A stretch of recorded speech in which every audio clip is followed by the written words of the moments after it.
Hi guys, Loaded Hose here with another Total War Attila stream.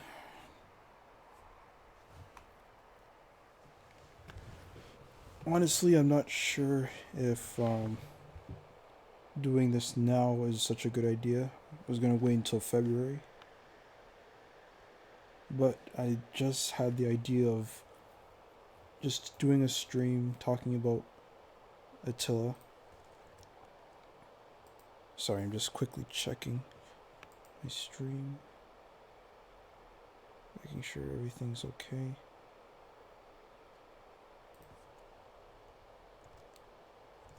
Everything seems okay. So the reason why I'm doing this stream is because I think it's necessary to talk about what's going on with the game.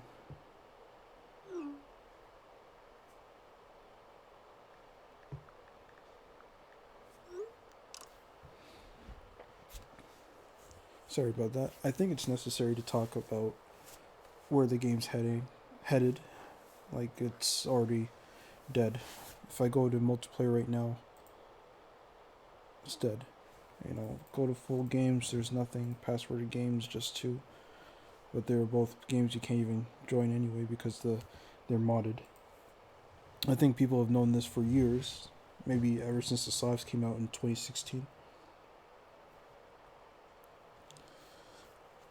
So the reason why I'm making the video instead of doing one on Rome 2 is because you already know how Rome 2 is. I think I'll do one on Rome 2 as well. Maybe I'll make it scripted instead of just rambling about what I feel how the game is right now. So I wanted to talk about the game, where it started. Um, if you want, I'm pretty sure my videos of when I played the demo are still up. That was before I got the game. But anyway, so how Attila started was when it came out, I think people immediately fell in love with it because it didn't have the same optimization problems that Rome 2 had. It was more cleaner, nothing really to like say, oh, it was such a bad game on release.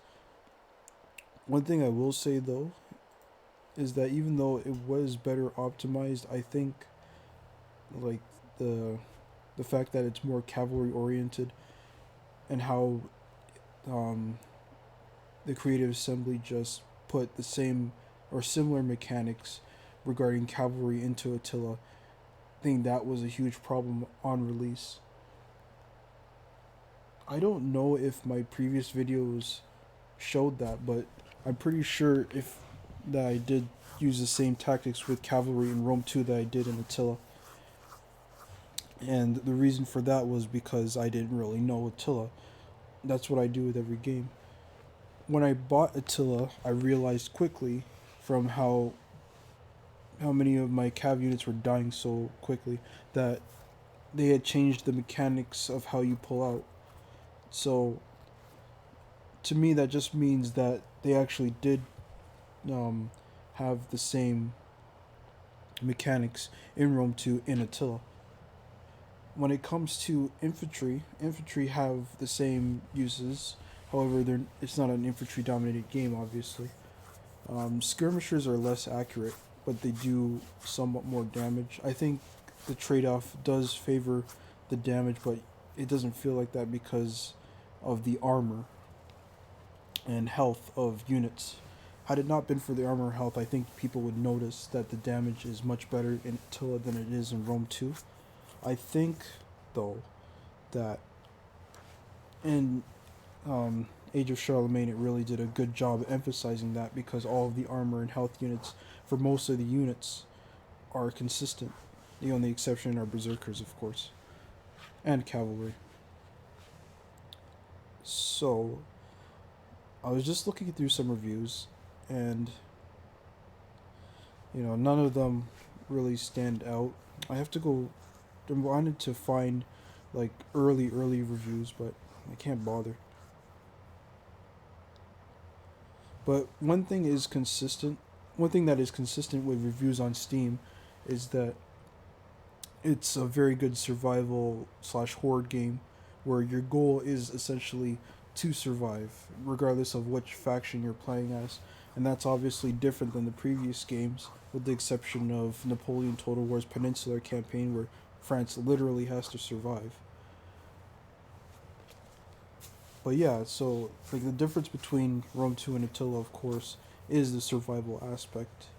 I think that really put a unique twist on Attila and makes it more replayable, as the factions, with the exception of the Romans, of course, can say horde and move through their hordes, and with the exception of the nomads, of course, they can resettle.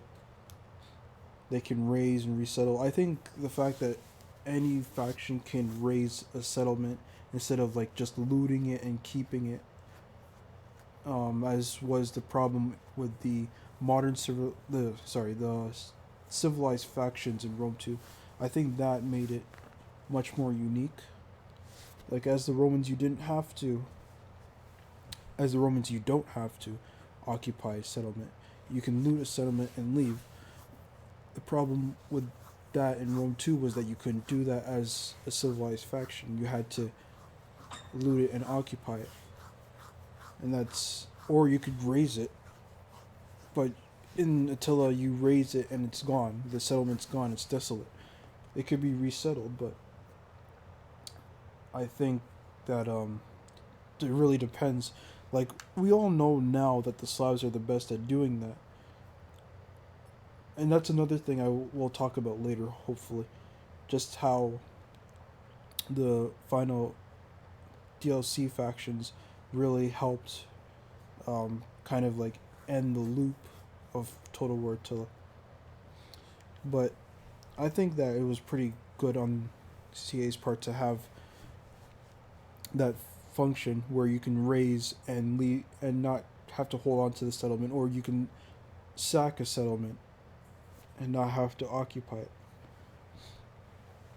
Anyway, um, infantry wise, yeah. So they're the backbone. They still most of the time will form up most of your core. I think for the nomads though, it does you do benefit from not doing that, but it's debatable. It is debatable. So if you have a different opinion, you're more than welcome to leave a comment, and I'll probably look over it.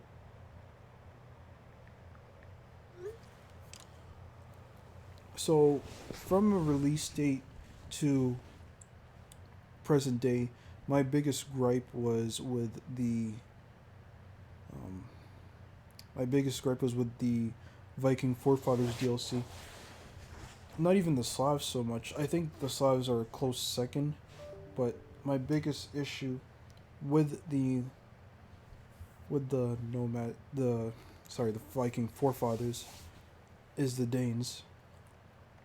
The biggest problem with the Danes is that they're literally worse than the Saxons roster wise. Like the Danes have like the basic sorry the basic the basic Nordic roster. The Saxons literally have every unit with the exception of Herdmen. I think the reason why the Saxons don't have Herdmen is because they're technically not part of the Viking Forefathers. Like to say that the Herdmen are what make the Danes different from the Saxons is an understatement, because they literally have the same stats. The only reason why the Herdmen cost more is because they have immune to fear and scare everyone. As the Saxons, you can literally do that with your Nordic raid leader, which again all Viking Forefathers factions have. You can use, I believe, the elite Nordic warriors, chosen warriors. Those all induce fear. Gesithas don't, which makes sense. But the Nordic Axe Warband and Nordic Axe Warriors do as well. So you can't say that, oh, well, the Viking Forefathers, they can induce fear a lot easier. No, like pretty much any Germanic faction has fear because of the Germanic warband. Um, I think the only culture pack that doesn't are the Slavs. The Slavs don't have any unit that I know of that can induce fear. I think the Slovenians could scare horses, but let me just quickly check. No, they can't actually. Okay, so they can't. Not even no unit in the Slavic roster can scare, so like it's not really an excuse. The Danes will have like certain specific units to, but they're all part of the Nordic roster. If I were to like mod this game and like choose the, well, actually that's not a good comparison because the Angles would have the same roster as the Saxons, considering they're like semi Nordic. I think people who know history know that the Saxons were more Germanic than they were Nordic, but they have a Nordic roster for whatever reason. But yeah, that's my biggest problem with the game. The fact that the Danes are, say, the most useless Nordic faction. In the campaign, it's different because they have the ability to be immune to seasickness. And what was the other one? I keep on forgetting. I have a campaign with them right now. Immune to seasickness and immune to high seas attrition.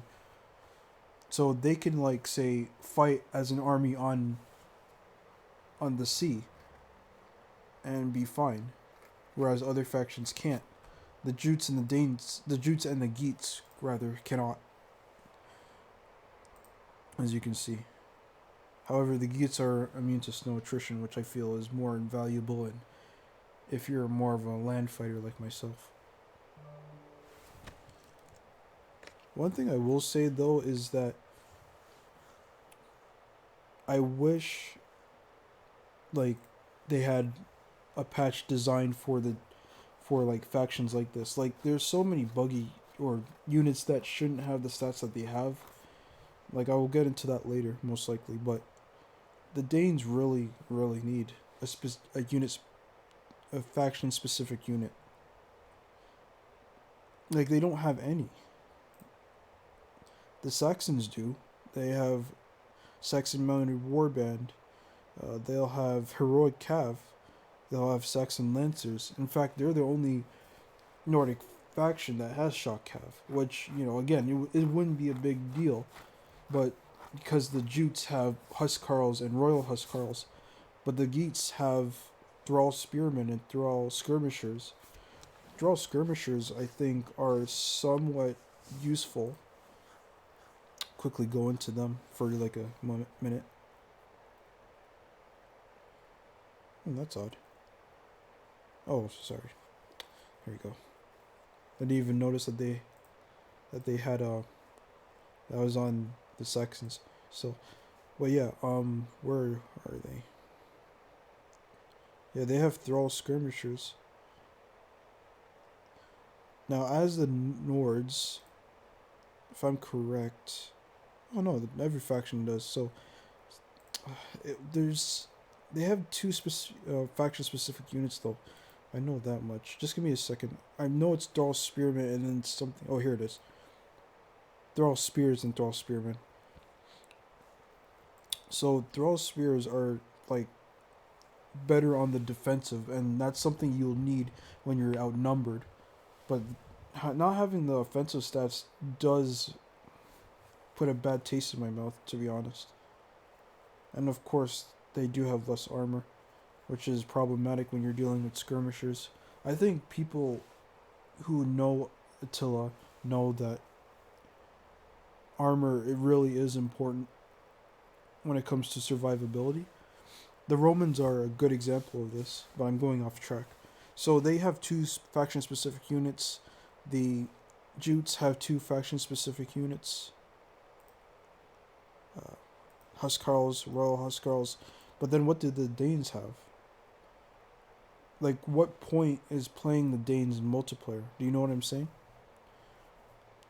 I feel that CA could have had two faction specific units like they've done for basically every other culture pack. The Celts do. The Celts I think have like maybe around three for each faction, 3 or 4. For the Danes, it's just they have the basic Nordic roster.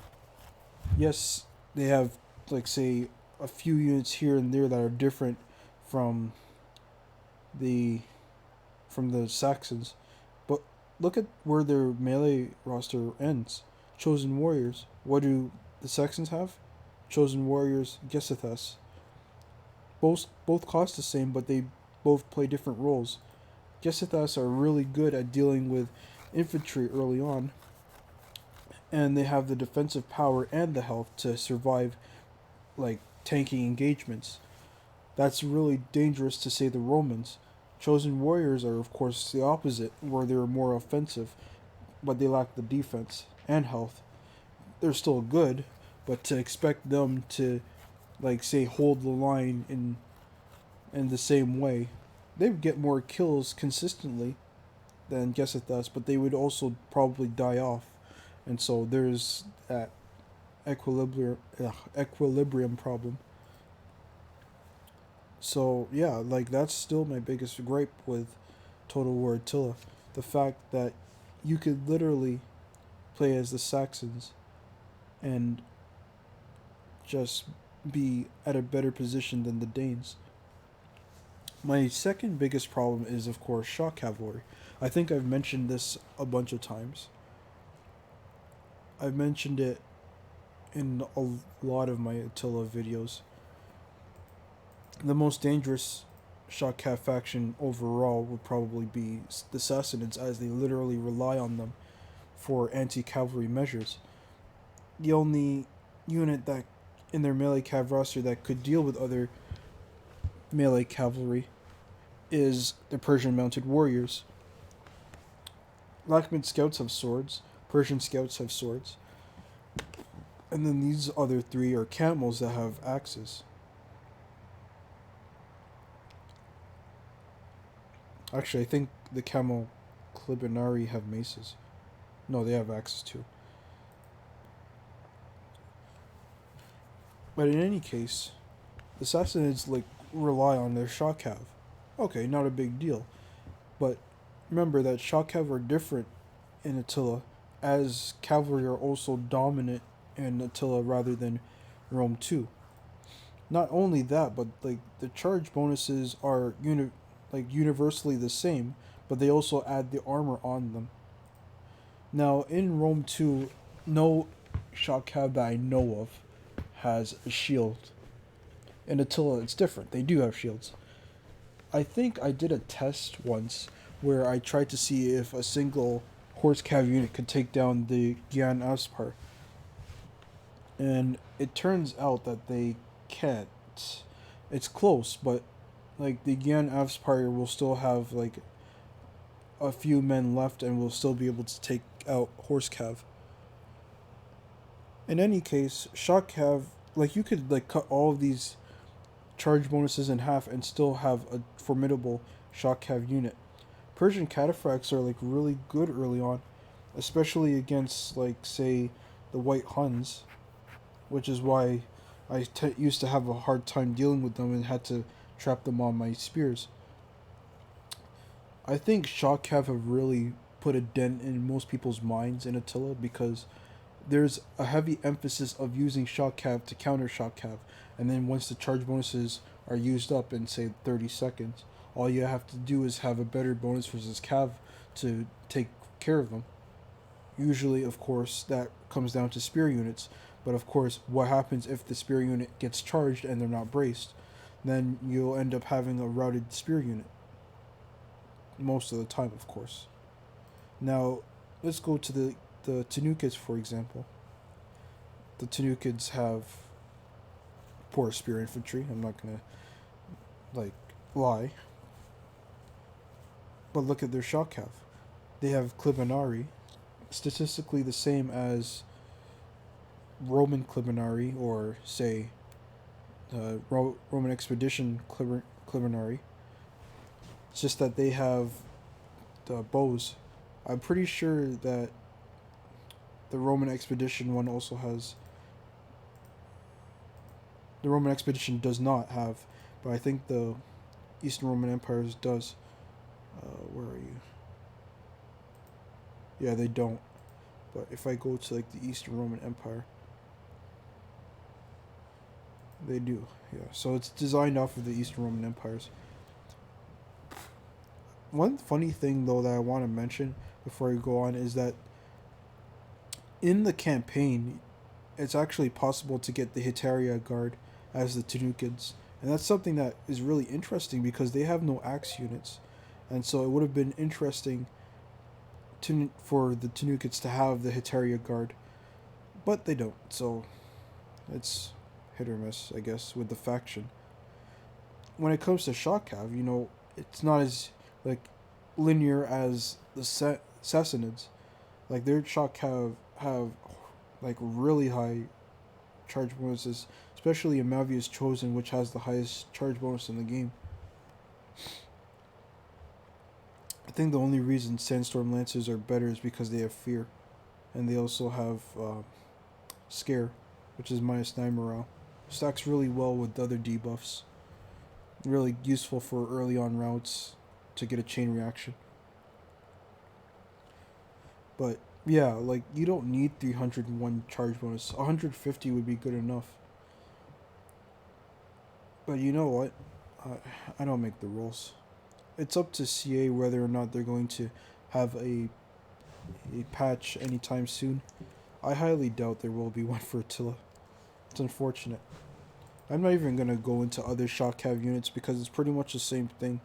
It's just that the Sassanids are linearly the best because of their armor, and the Tanukids are a pretty close second because they actually have high charge bonuses and light units. What's next? I don't know if the Slavs would be next. But you know what? I'll go into them anyway. So the Slavs, basically all three Slav factions have two units that are different from each other. And they are in the bow, axe, and what do the Venetians have?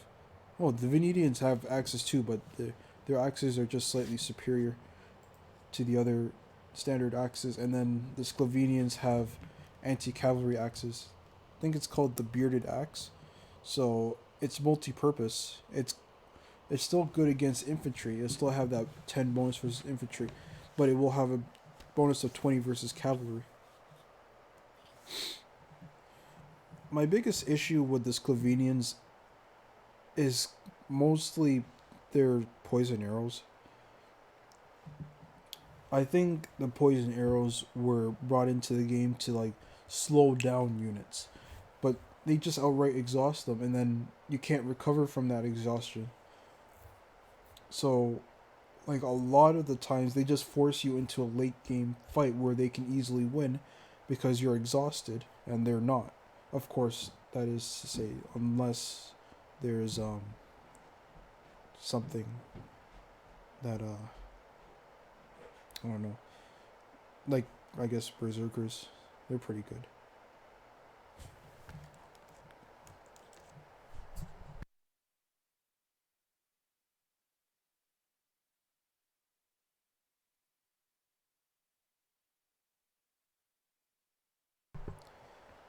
Anyway,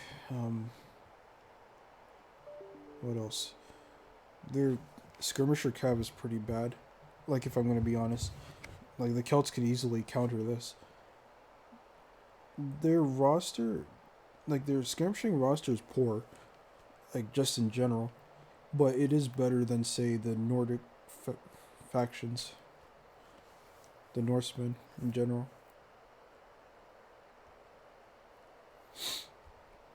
Anyway, that's it for the Slavic countries just in general. Actually, they do have the longest range in the game with Stealth of the Hunter, but that's about it. Just brings it up to 210. But just roster wise, it's kind of dirty. I don't know. Not a big fan of the Slavs anymore. Used to play them a bit when they came out, but that's just because they were new. I don't bother playing them now.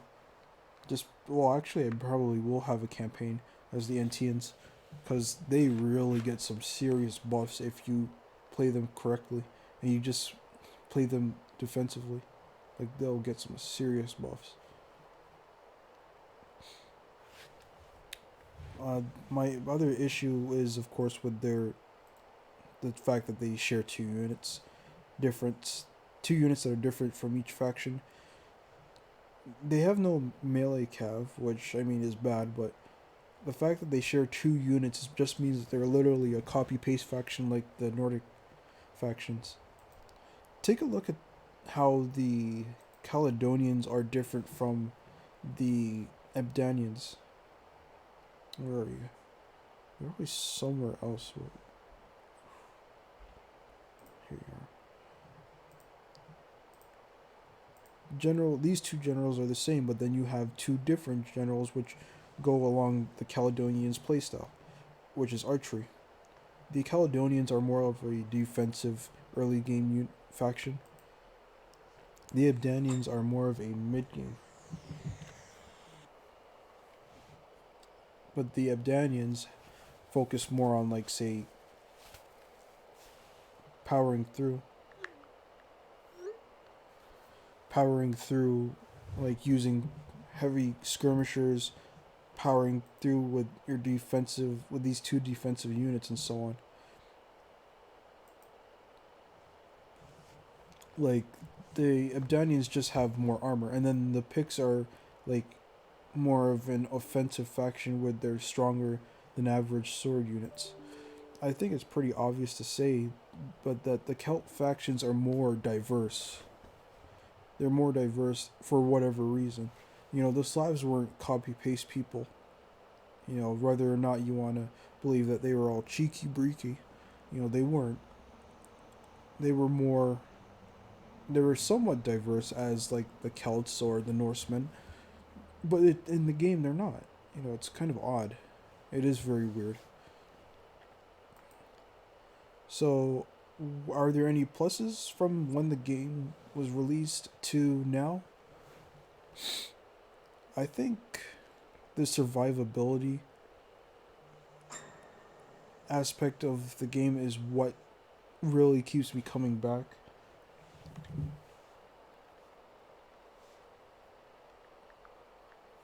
Maybe the buffs that you can get from the buildings as well, because they're bigger than what you can get from Rome 2's buildings, but they're also, like, with Rome 2, like, the traditions were really good. And Attila, it's kind of hit or miss.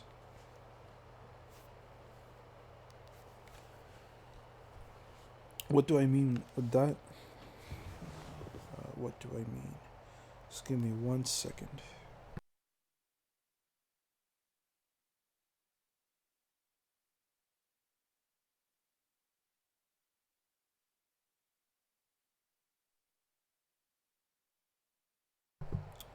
You know what? I'm not gonna bring it up because, whoops, I'm not gonna bring it up just because I know it'll take too long. But in summary, like, the buffs that you can get from the buildings are much better here in Attila than they are in Rome 2. But the army traditions are a bit stagnant, if I'm going to be honest. I prefer the ones from Rome 2.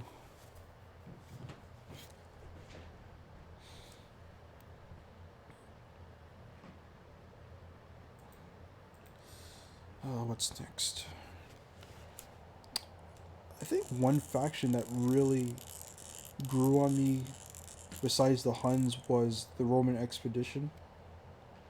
Like, the Roman expedition is like a, what you'd want a faction to be, as simple and straight to the point, but they are dangerous with multiple game styles. Like, let's compare them to, say, the one of my favorite weird factions, Himyar. Himyar is complex because you have choices between completely offensive units and, like, say, completely defensive units. But then between the defensive units, you have higher armor or higher melee defense. Then you have defensive axes. Very very complex. Like kind of difficult for somebody to just jump into the faction without knowing what their faction strengths are. Like I'm a strong believer that if you're going to start the game, you'd rather be playing as the Roman expedition than Himyar, but that's just me. Going over to say the Roman expedition, all you need is your Bucellari guard, maybe 3 spears to help your backbone, 5 Scudetoi. They do everything for you, really. They have Plumbadas for your missiles. They have solid armor. Health is good. Defense is solid. Attack could be better. But they do everything for you. You could use Axemen if you have the money, but sometimes you don't need Axemen. In fact, sometimes when you're playing as the Roman Expedition, you might opt out of bringing spears altogether. Then you can go Armored Sagittari. 3 is good. And then, of course, the most important units, if you can. 6 in total. And then whatever else you want to spend it on, you can use it on Foderati, and that's it. Assuming that there isn't a cav cap, this is a very viable setup for a faction that's very simple. I think that's one thing I like about them, because you can't do this with most factions. You can't do it with the other Romans because then you're weaker, most likely in your respectable fields. If you try to do it with the Eastern Roman Empire, you definitely can't bring 5 of these and then 3 of these, because the Eastern Armored Legio costs 500. You probably could get away with bringing like low tier spears, but these guys have solid armor and they're basically the same as Scudetoi, with the exception of the fact that they wield spears and they have double the charge bonus.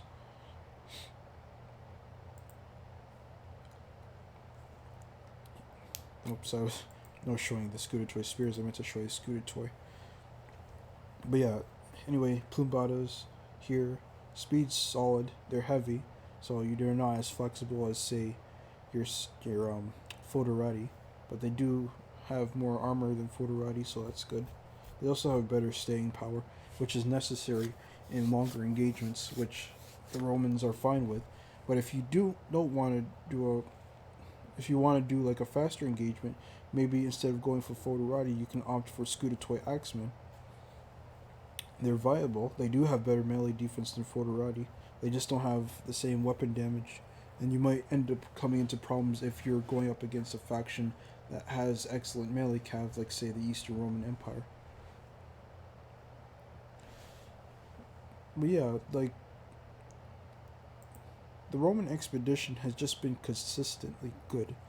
Like they haven't faced any debuffs except with I don't think they suffered from the Tegmata Cav debuff when the Tegmata Cav nerf. They don't have bows on their Clibernari, but you have Bucellari, which are viable. You even have the option to go for crossbows. You have the option to go for a heavy axe unit if you want. Like these guys are overpowered in melee, but they will lose to double-handed axes, like say the Huskarls. I think they're more likely to lose to the Huskarls than to like say say the Thracian Oathsworn, but I'm not 100% sure. I think there's another faction besides like the Huns, like infantry wise. I think the closest to Roman expedition. This is a hard one because like nobody really has the same simplicity. They all have like some sort of hardness, but I think Axum is fairly good in what they do as a roster infantry wise. Cavalry wise, you have a bunch of camels, horses, what you usually expect from the desert kingdoms. But infantry wise, I really like Spice Warriors because they wield the Khanda, something that the Huns use, but you don't have to deal with like the Huns' fragility and their need for cav micromanagement because all you have are camels that are good for staying and tanking. You have your offensive camel units as well. You have solid bows. You have an axe unit that wields bows as well. You know, as the faction, you're pretty good to go. For me, I don't know if I'd go with the Rust Guard anymore. Desert Warlord. I've never used either of their high tier spearmen, but these guys are good. Like, I'm not gonna lie, I fought against them and they tank really well, deal damage really well. Like basically, if the cav unit is not charging them, then they'll really do some damage. Never used them in multiplayer, but fought against them and they're dangerous. 5 of your Spice Warriors is fairly solid, but usually what I do nowadays is opt for Elite Tour Warriors. I go for 3, same reason as Roman Expedition. Need to have a sort of backbone because these guys will not tank. They will not take a charge lightly. They're light units, so they'll move fast, but they cannot brace well.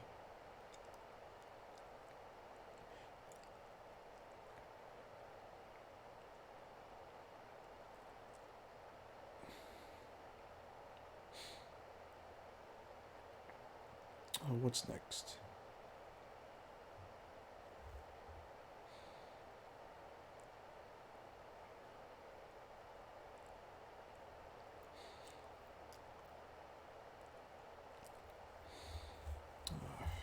Okay, so here's the axes again.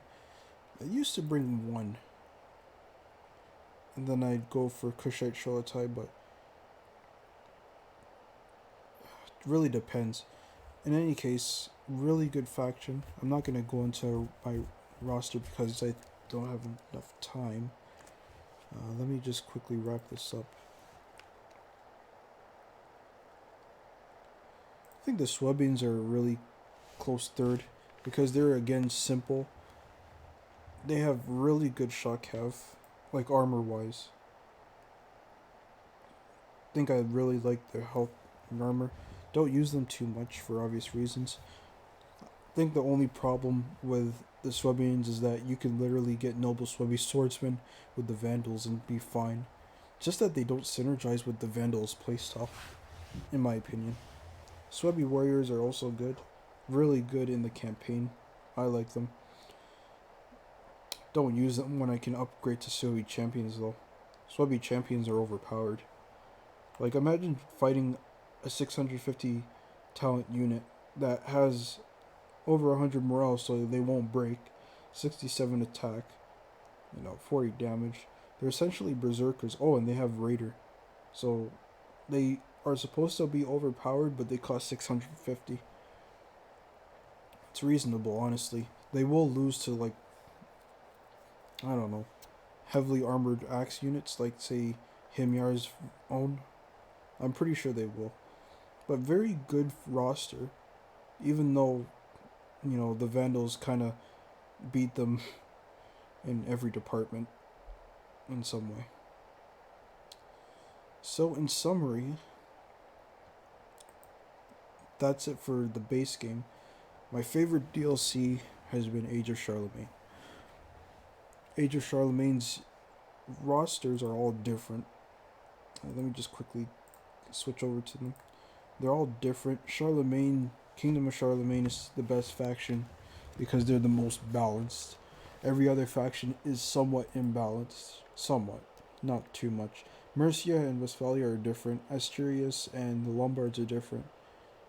Cordoba, Danes, Avars, Charlemagne, all different. But what makes the game stand out is because they're all different. They all have certain strengths and weaknesses. Charlemagne, for example, is the most balanced faction, but they don't have slingers or shock cav. Now, of course, you might say, oh, well, that's okay. They have solid archers. Yeah, they have solid archers. They're good, but the faction's too balanced, so they're not strong in one set and they're not weak in another. This simplicity, or sorry, this balancedness doesn't make them too good when you're trying to go for one thing. If you're trying to say, if you want to be offensive or defensive, 100%, you can do that. Um, with If you want to be offensive and defensive, you can do that with Charlemagne. It's a lot easier to do it with Charlemagne than any other faction.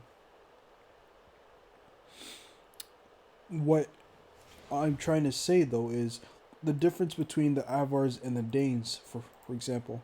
The Avars are offensive cav wise. The Danes are have no choice but to be offensive infantry wise, as they have no cavalry.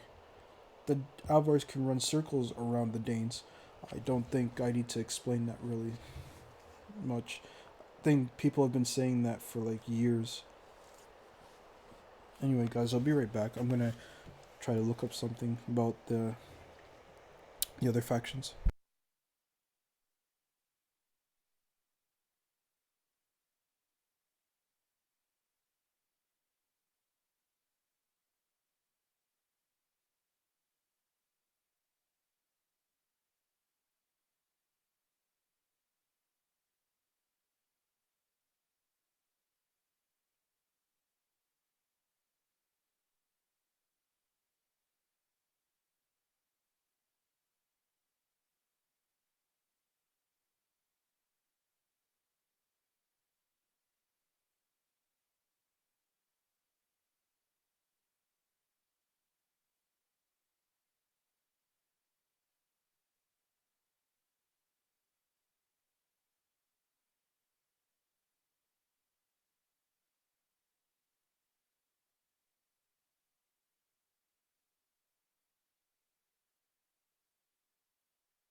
Okay, so where are the Danes? No, sorry, Cordoba.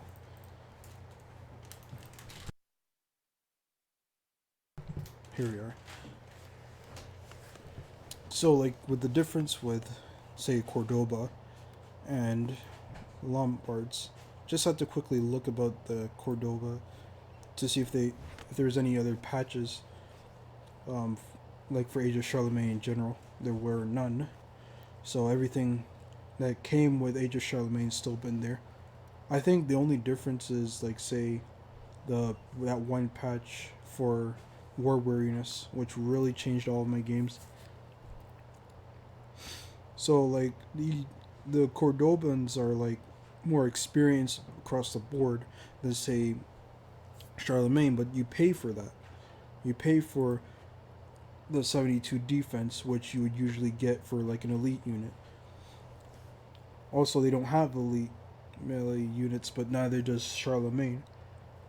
Cordoba has the slingers. The slingers, the bow infantry with armor, just like the Kingdom of the Danes. But you pay for all of this.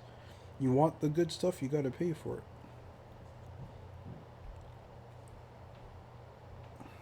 Um, but yeah, like the DLC is good. So, if I'm gonna summarize whether or not this game is still worth buying in 2019, yeah, it's 100%. However, like now you should just wait to see if it goes to like 80% off.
Okay, so I'm just gonna quickly wrap this up,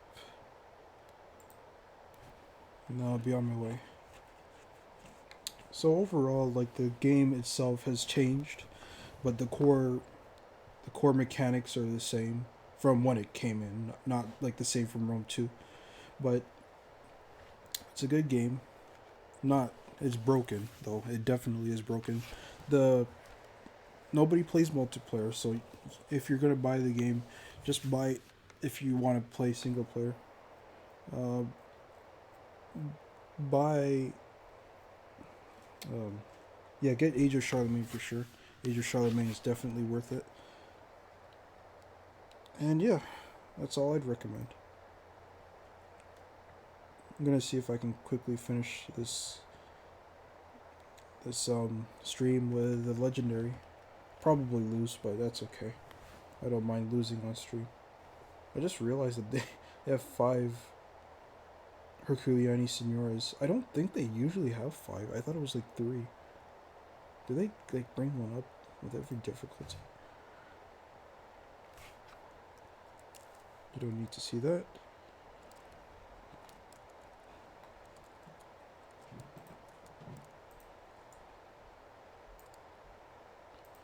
Okay, so you know how it is. Skirmishers in front, pikemen there, because I don't want to.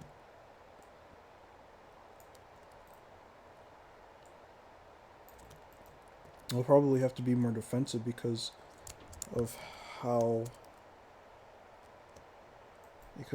many men they have.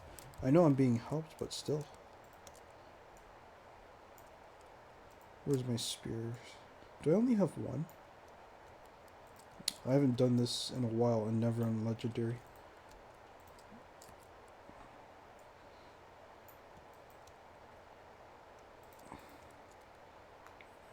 Equites Segatari. I'll have to scout with them. I haven't done this in a while.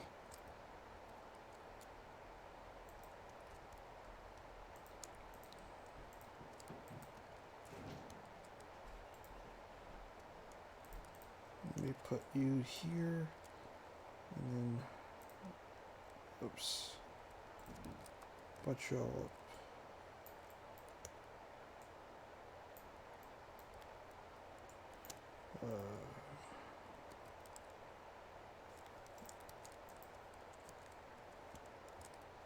Which ones are they? Okay.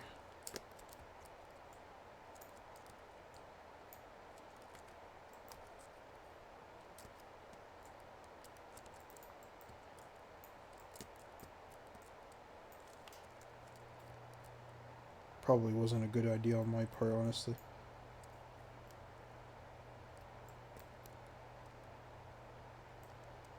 Let me put you on skirmish.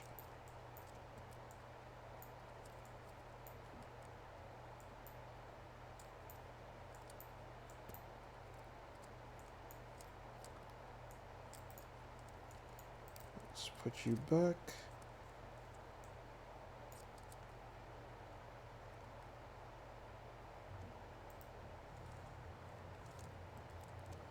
Okay, no need for you to be on skirmish. Can move up. 2, 3.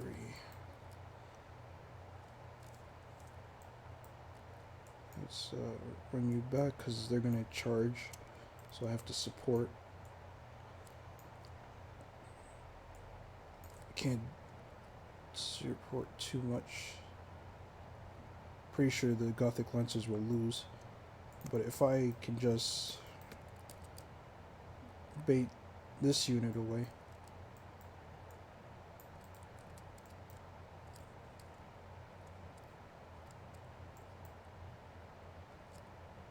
Okay.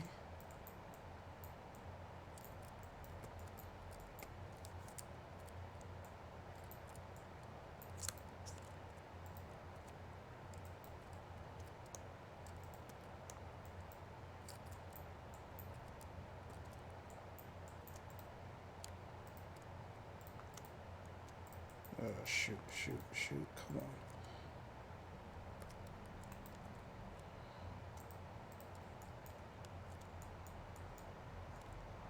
Oh, they're going right to the general. Oh, you gotta be kidding me.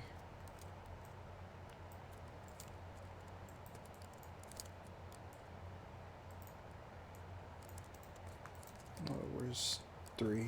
There we are. Getting rid of the cavalry is always the most important bit. Get rid of the cav, everything else falls in line.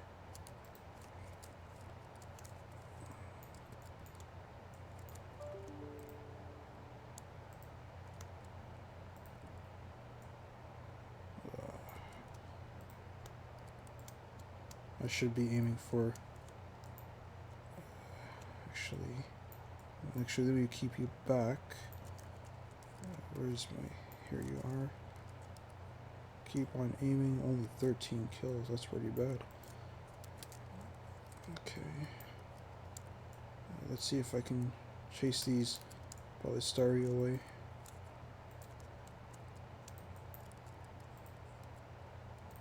Put you...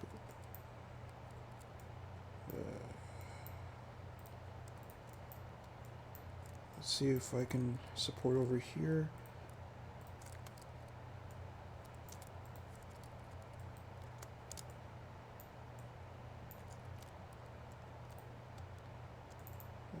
Start my attack. Switch to that.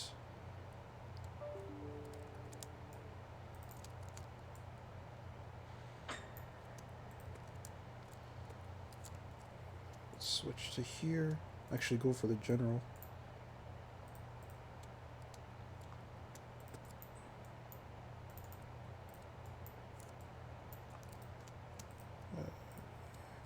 Oh, I forgot to put them in shield wall. That's okay.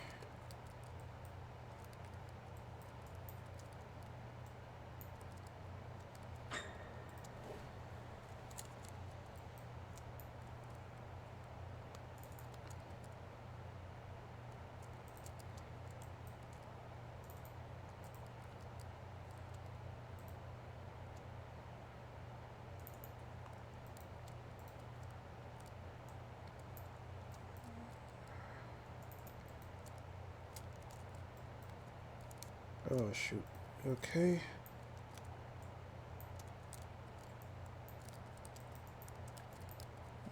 Let me just bait them away, because I definitely won't win that engagement.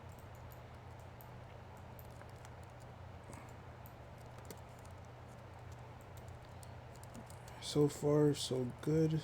Though I will admit I wish some things were going better. Okay. Oh, they're routing. Good.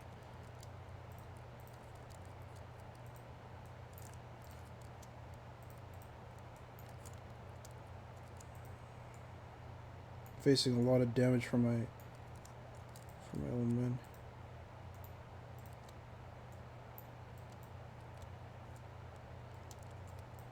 General's dead. Let's see if I can get that chain route.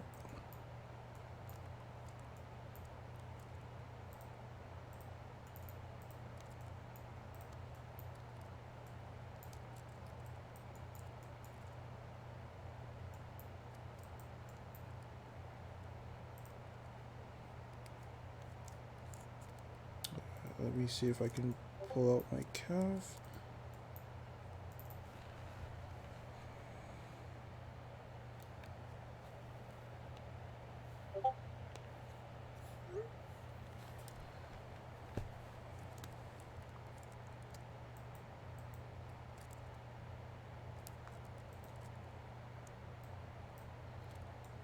I don't think I need to use my other units. I should have used my shock cav a bit earlier, though, I will admit. Made a mistake there, but everything's okay, so. This Herculeani Senores is gonna tear us up, but I'll ignore it, because we've basically won anyway.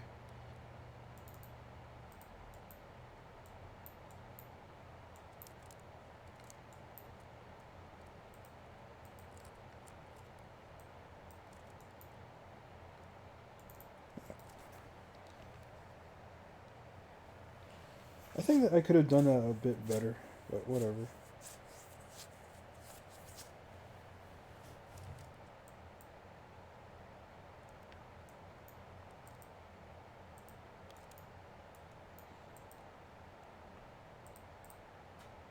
Could have done that better. But a win is a win. So thanks guys so much for watching. And now I have to go get something to eat and get some stuff from the grocery store. Bye guys.